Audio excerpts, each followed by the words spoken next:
told him, one life ended and another life began, right? And I just kept coming back to that answer, right? I landed on that, right? And as I thought about it, I realized that I have lived 4 lives, right? And each one of those lives had a whole bunch of messages, a whole bunch of experiences, a whole bunch of endings and beginnings. Welcome to Disability Rights Now, a podcast that takes you inside the fight for accessibility, inclusion, and independent living. My guest today is Mr. Theo Braddy, Director of the National Council on Independent Living. He spoke with us earlier this year about disability rights in our current political moment.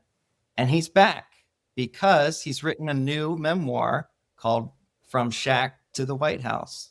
So did I say that right? Yeah, Shack. you got it. Yeah, you got it, Jack. All right. Back to the White House, Memoir of Four Lives. Yep, you got it.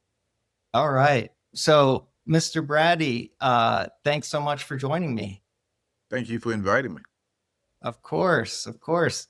So let's just start off with kind of the idea that inspired this. What made you decide to write your memoir? And also, I'll say there's so much in here, and I really enjoyed it. And we're gonna have a hard time covering it all. So we'll just try to tease people the best we can. Let's tease them a little bit with it, all right? I'm fine with that. They got to get out and get the book. Yeah, it's a great read. It's a great read. Thank you. Very compelling. Lots of very vivid scenes. So what gave you the idea to write this? Man, I've been doing this for years, going back and forth. Everybody's always telling me I need to put something in a book. I can write articles, messages, in my sleep, right?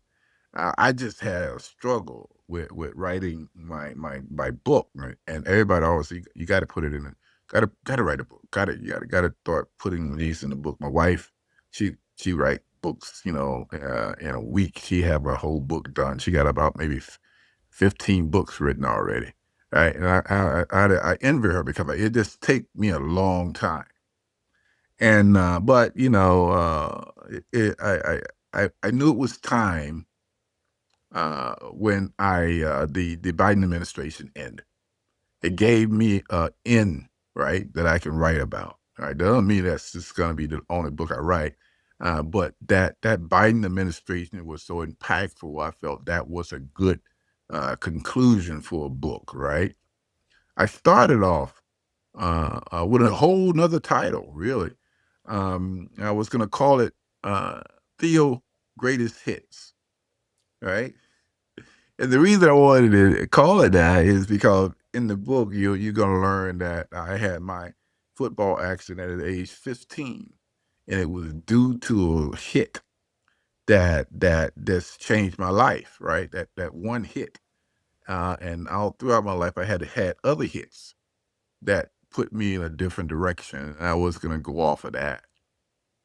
But as I started on writing, for some reason, I kept going back to the question that people have asked me for over probably 40 years now. How do you handle your disability when it occurred at such a young age, right? What was your secret? What did you do? And they asked that question in different kinds of ways, but it always came back to one answer. And I told them, one life ended and another life began. Right. And I just kept coming back to that answer. Right. And as I was, really thinking about, moving away from, Theo's greatest hits, I landed on that. Right. And as I thought about it, I realized that I have lived 4 lives. Right. And each one of those lives had a whole bunch of messages, a whole bunch of experiences, a whole bunch of endings and beginnings, right? over in those that whole 4 lives. It was a life as a non-disabled person, right? When I lived 15 years as a young teenager growing up in the Deep South. And so I talked about that, right? And how that experience, a bunch of stuff, shaped me and made me want to be unforgettable, right? And that another thing came out. I just had that drilled into me that I wanted to be seen and wanted to be known because early on that didn't occur. My family didn't do that for me. They overlooked me, and so I always wanted to be seen, and I think that was just drilled into my psyche, right? And so as I lived that life up to age 15 and had that accident, when I had made that first tackle, and the book gets into all of this, and that was the beginning of my second life, right? And from that football field, it turned into a whole nother life for me. And I learned that quickly, right? After I had my accident and based on a bunch of things I was going through, I learned that the best way for me to forget about what I had lost, because I wanted to be a basketball player. I wanted to be a football player or a baseball player. That's where it was in me. That was my dream. And so once I realized that was no longer gonna be, I had to move on to another life. And that life, obviously, as many people with disability know, is a different life, right? And it comes with its own struggles and its own, meanings. And you ask that question that we all ask, right? I don't care who we are. We always ask that question, why me? Right? And that answer to that has so many different responses. But through my life, I discovered, why it was me, why not me, right? And so I went through that phase, and as I went through that period, that second life, I learned a lot of stuff, and I went through a lot of stuff, and all of these things was revealed in the book, and a lot of it was very emotional. A lot of it hit me very hard. But I always realized, really early on, that when you believe something ends, that is just the beginning, right? And I talk about that in the book that, all throughout my life, we get to a point where we believe something is coming to an end, and we overlook the opportunities that spring forth from that. And so a lot of that occurred. And from that on, I then discovered my life as a family leader, as a community leader. And that was part of my, obviously my third life. And from that, I went on to my fourth life, which was my legacy in regard to becoming a national voice and leader. So all four of those lives brought different struggles, brought different blessings, and through that, I discovered a lot of stuff, right? And what has been central to everything I have done, Matt, is that I like to pass on lessons along the way, right? I believe I've been blessed in many ways, and so those who have been blessed a lot have the responsibility to give a lot. And I'm not talking about money when I say that. I'm talking about, the things that you have learned, you know. When you come into this life as a person with disability, it just becomes a maze of confusion, right? You just don't know what to do as a young person with disability. And as you struggle, as we all do, as we navigate that maze, we learn a lot of stuff. So why keep that to yourself, right? And so in this book, in this memoir of Four Lives, I try to pass a lot of that stuff on. And the way of a friend of mine, Kathy, said throughout my career, I have been putting out the Theoisms. Right? And those are the different things I say that a lot of other folks repeat. And so I grabbed onto that. And so I put that in the book as well. I love that. And you just touched on something I wanted to ask you to talk about, and the the difficulty of navigating being new to having a disability at the age of 15.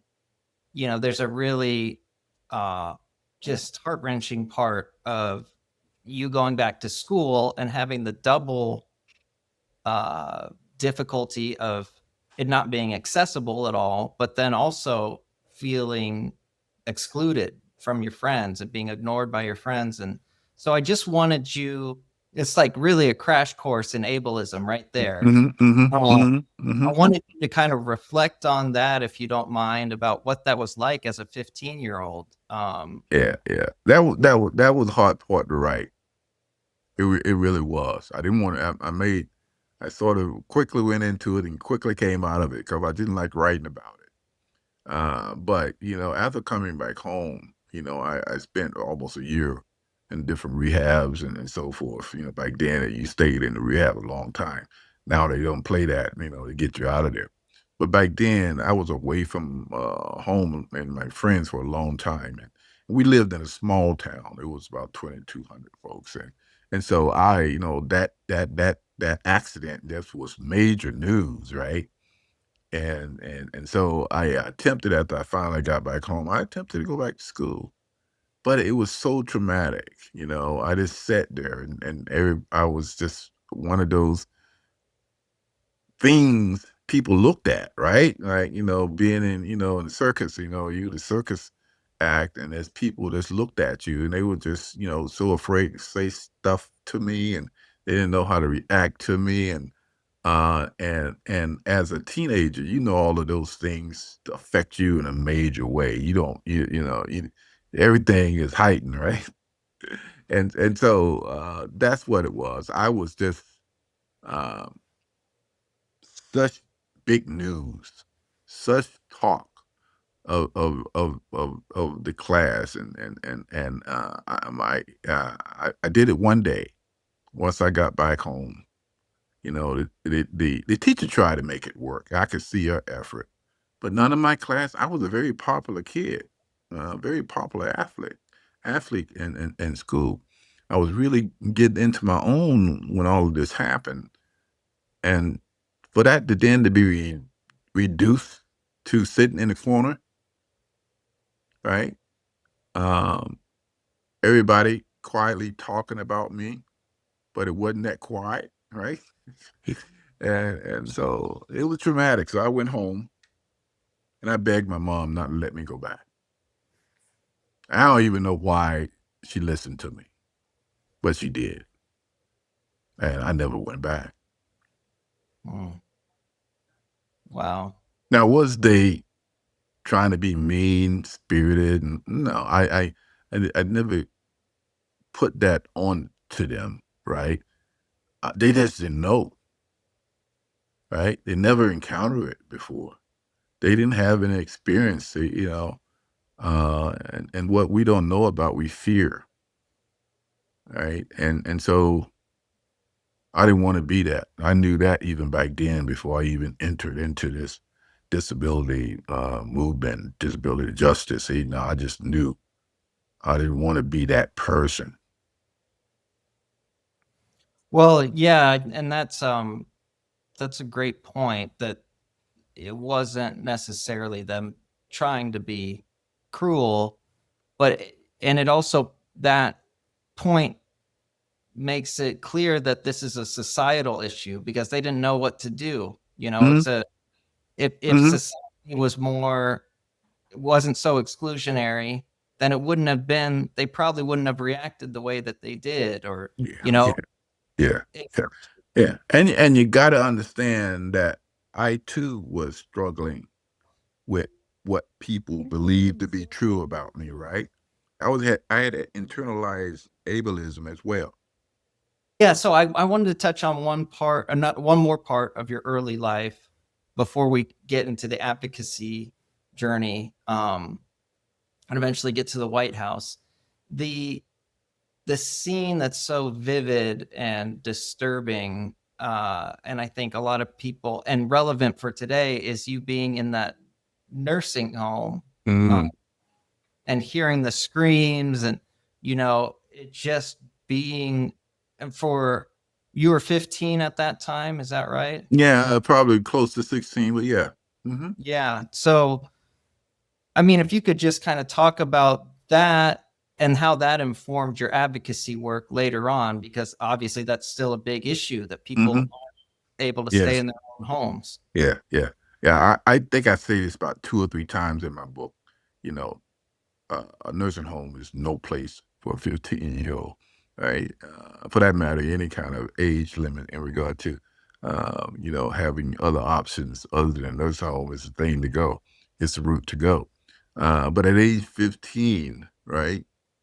Uh, I and I talk about this is that at that time I actually wanted to go because again I was living in a shack and it was no, inside, running water and, and everything, reading, no accessibility. I had to stay in my room without going anyway. So I was ready to go when they made that suggestion to my mother. Uh, because up to that, I had spent almost a year in hospitals and rehab where I had all of those things being available to me. And now I'm living in a little shack where that I couldn't even, get out of bed. And so when they made that option, I was anxious to go. But once, we don't know anything, right, at that age. And so I went in there, and again, it was a nightmare, right? Being 15 and being a young person with all the other people who have all kinds of other issues. And I talk about how this one person that screamed over and over, and it kept me awake, and it was just like a nightmare. And eventually, that person passed on, and I found a sense of relief from that, and that messed with me, right? How can you find a sense of relief for someone dying? But compared to what that trauma he was taking me through, um, because it was night after night after night. And that whole experience was very traumatic for me. And I didn't have anybody to visit. Obviously, my friends wasn't coming. I didn't want them to come. My family couldn't come. They was mostly up here, north here. And so I just felt this overwhelming sense of loss and loneliness that you can't explain. And I couldn't explain it in the book. I made my attempt, but you got to experience that to understand what someone might go through, and so that's why that whole coming out of nursing homes is so important to my advocacy work, because it is not a place where any young person or anyone for that matter. Don't get me wrong. I know some people, unfortunately, that's the only option. But if you have other options, and that's where society fails us, that they don't provide us with the better option, right? They want to institutionalize us. They want us to be out of sight, out of mind.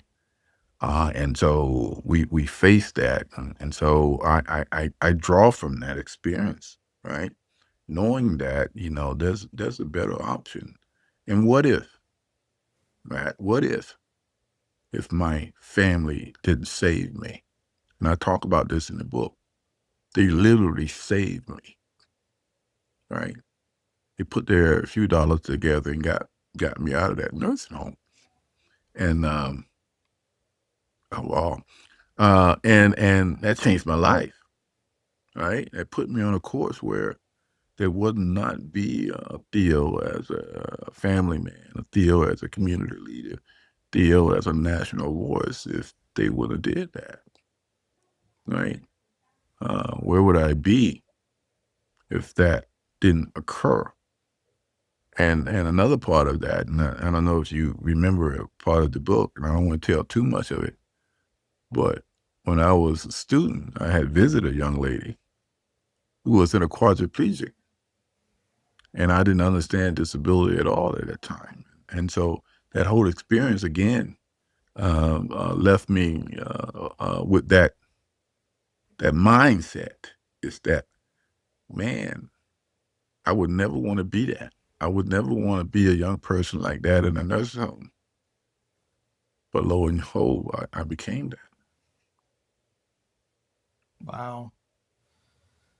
So you're saved by your family, and then along the way, you find your path into advocacy. And can you describe some of the key moments in that journey where you realize that you could, it's a long ways from starting to be an advocate to where you are Yeah, now, yeah, but yeah, yeah, yeah, yeah. what kind It, of it, key. it, it it happens in bits and pieces, right? Sure. And each time something occurs, life is about little by little, right? Yeah, you don't get it all at once. You get it little by little. And I got it little by little, right? One incident was, and I share this, is when, two big orderlies forced me into bed when I wanted to stay up as a teenager. And that person took away any kinds of control from me in a forceful way. And that left a mark in me, wanting to not allow that to happen to me again. I realized I didn't have any control, any power, that people outside of me, people that didn't have good intentions about me, had all the control. And so that planted a seed, right? And I wanted to start taking some control out of mine. There was some other incidents, right, along the way in regard to society that's wanting to prevent me from full participation, right? I never wanted, in my younger age, I never wanted to be that person who was a problem, right, or be singled out. It was just thrust upon me because I wanted to fully participate. And every time I tried to participate, I got pushback. And if you push a person enough, right, something is going to happen. And that internal thing happened to me, right? I knew I had to figure out some way to change the direction my life was going in. And I don't talk about this enough in the book, but I realized there was power through knowledge, right? And I started learning that knowledge.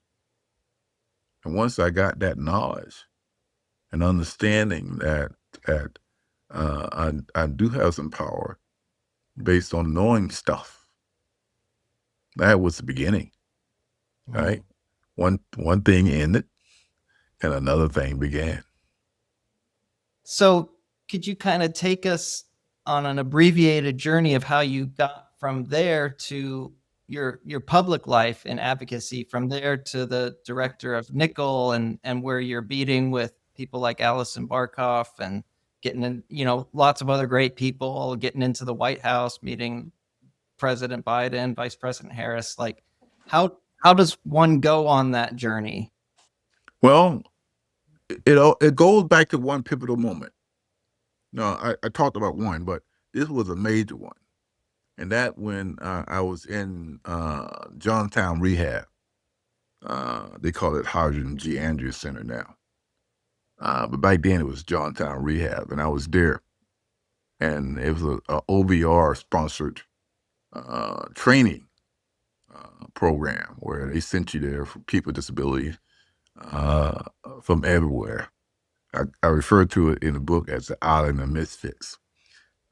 And we was there, and I told my OBR counselor at the time that I wanted to go to college, and he told me I wasn't college material. And I saw him as the expert, so I believed him. Um, and it wasn't until the incident that occurred that I talk about it. You got to buy the book. It wasn't until the incident that happened across from me in regard to a neighbor.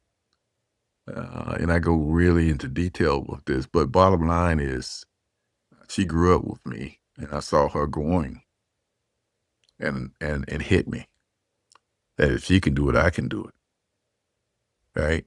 And once I realized uh, that learning and ability to educate oneself is all dependent on hard work. Once I got that, it was over. It was a game changer, right? You can learn anything if you put enough time and energy, hard work into learning it. And let's face it, people with disability, quadriplegic, we got all the time in the world as a young person, right? We can't do other stuff. We can't run out and play basketball when we want to. I don't get me wrong, people do this, but there's just so many physical distractions that can take our time, right? And I always recognize that as a thing that people didn't fully understand. That a lot of uh, things or distractions, physical distractions, when you have full abilities to do stuff. We just get into stuff, and those things can be a distraction from academic work, right? I recognize that very early on, so I just start. I didn't have a whole other lot of stuff to do physically, but mentally, intelligently, I could put that work in. There was nothing wrong with that in regard to me. So I put the work in, right? I put the time in. I wasn't a quick learner by no means, but I was persistent, right? And I told people tell people all the time, right? I'm not a genius by no means, but if you break things down for me, starting at A and work all the way up to Z, ain't nothing I can't understand or comprehend, right? You just gotta be patient with me. And so I learned that, or real on from some great mentors. And so once I got that, man, I just started, really putting it on, and I went through undergraduate and graduate school real quickly, and and I entered into my career, right? And I was fortunate enough, and I also share in this book. I met a lot of great folks that mentored me, just poured into me some things that I needed. Again, power through knowledge. People like Ed Roberts, Justin Dart, and I mentioned a few in the book, specifically what I learned from those individuals. And once I got that, man, I just started uh, to to soar, right? And I share this in the book too. I learned also to humble myself, right? Um, I never set out to accomplish anything major. I just prepared myself for opportunities. And I believe when you do that, when you are and you go through a lot of things in life, there's a lot of things we all got issues.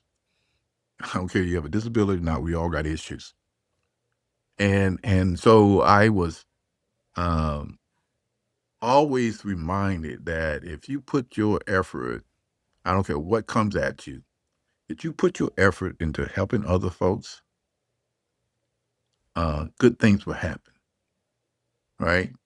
And all through my career, early on, I just wanted to help people. And as I was doing that, there was opportunities that presented themselves. And I use this term a lot in the book, out of the blue, things happen. I was never seeking these things out. I was never seeking to be appointed nowhere. everybody appointed me. And I can go into this great detail how out of the blue these major leaders just called me out of the blue and say, "Would you be available to do this or do that?" I wasn't seeking none of that stuff. I never ever thought I would be an adjunct professor. Never even dreamed about it. Never even saw it in my career path. But those opportunities out of the blue presented themselves while I was helping other folks, while I was trying to do good. All through that, governors, president, all of the blue picked me for some reason. And I believe wholeheartedly it's because I was trying to do good. Mm. Well, you just touched on where I feel like I'd be remiss if we didn't end up in the White House when talking about this. So, and also I know we don't want to give too much away because we want people to buy the book.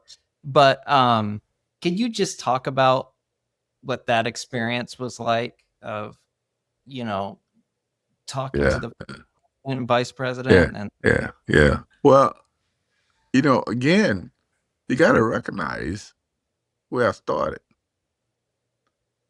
And where you start don't mean it's going to be where you end up. I started in a shack, right? I started very poor, um, with not a lot of opportunities, right? Nursing home, people telling me I couldn't do this, I couldn't do that, I wasn't college material. Um, and so to end up in the position that I did, especially like I said, I found the ending of President Biden to be the best place to stop. Um, I spent 2 years, about a year and a half, hanging out with vice presidents, secretaries of state. Uh, I had the opportunity to meet Joe Biden quite a few times. But that last moment, the last time I met with him, he leaned over to me and said, "You are a man of great courage." And I talk about that a little bit, what that means to me. Because in that moment, I had a flashback, and I saw the shack, and I saw uh, the nursing home, and I saw being forced in bed, and I saw those moments that go into great detail uh, that led me to the White House. And those moments was not always good moments. There was times in my life that I thought I was at the end. It took divine intervention to bring me out of that. And that's when I realized that God had a plan for me, uh, not to destroy me, but to build me up. And my life just took a whole nother direction, right?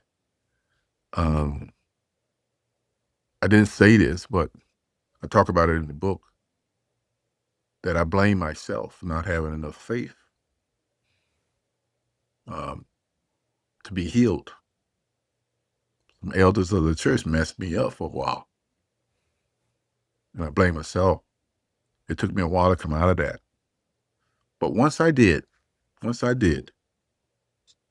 doors just began to open in a major way, and I just found myself in these really honored positions uh, that it didn't ever seem like I would be in that position, right? And